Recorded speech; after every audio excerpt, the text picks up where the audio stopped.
হয় আচলতে যোৰহাটৰ বান পৰিস্থিতি অধিক জটিল হৈ পৰিছে। পুৱাৰ ভাগত যি আচলতে আমি নিউজ সম্প্ৰচাৰ কৰিছিলোঁ আৰু তাতকৈ এতিয়া বেছি আচলতে বানপানী বৃদ্ধি হৈছে, বানপানী বাঢ়ি আহিছে। আমি যিটো অঞ্চলত উপস্থিত আছোঁ এলেংমৰা অঞ্চল, আৰু এই অঞ্চলটোত আচলতে বিস্তৃতভাৱে আচলতে ব্যাপক ক্ষতি হৈছে।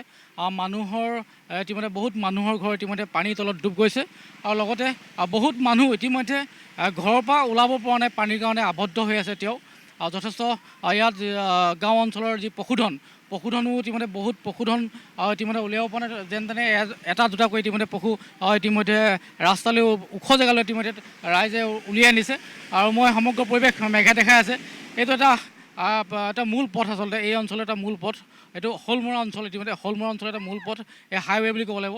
হাইৱে এটা বানৰ যি বিভীষিকা চাওক, সেই কেনেকৈ আচলতে বানৰ যি সোঁত, কিমান সোঁতত আচলতে কাৰেণ্ট গৈছে, এটা দৃশ্য খুব ভয়াৱহ দৃশ্য আচলতে।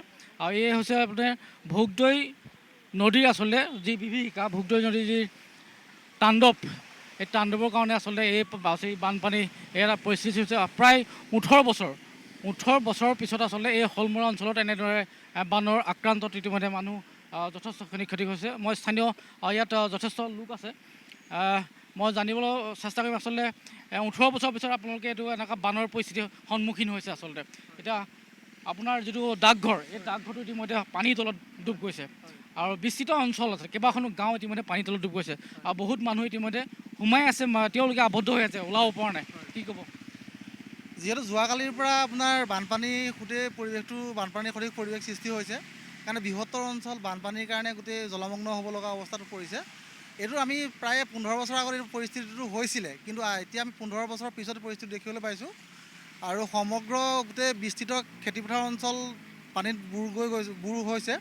গতিকে এটাই কথাই মই অনুৰোধ কৰিব বিচাৰিম চৰকাৰলৈ, যে যিমানখিনি অকল মোৰ বুলিয়ে নহয়, আমাৰ যিমানখিনি কৃষক আছে তেওঁলোকৰ বিস্তৃত অঞ্চল যিহেতু পানীৰ তলত বুৰ গৈ আছে, গতিকে তেওঁলোকৰ ফালৰ পৰা যাতে এটা সঠিক সুব্যৱস্থা গ্ৰহণ কৰি যিমানখিনি পৰিয়াল আছে, কৃষক পৰিয়াল আছে, তেওঁলোকে এটা ভাল এখন আঁচনি উপলব্ধ কৰি মাথাউৰি ছিঙাৰ কাৰণে এইটো হৈছে। হয়, মাথাউৰিটো একচুৱেলি কি, মাথাউৰিটো ছিঙাৰ কাৰণটো বহুত আছে।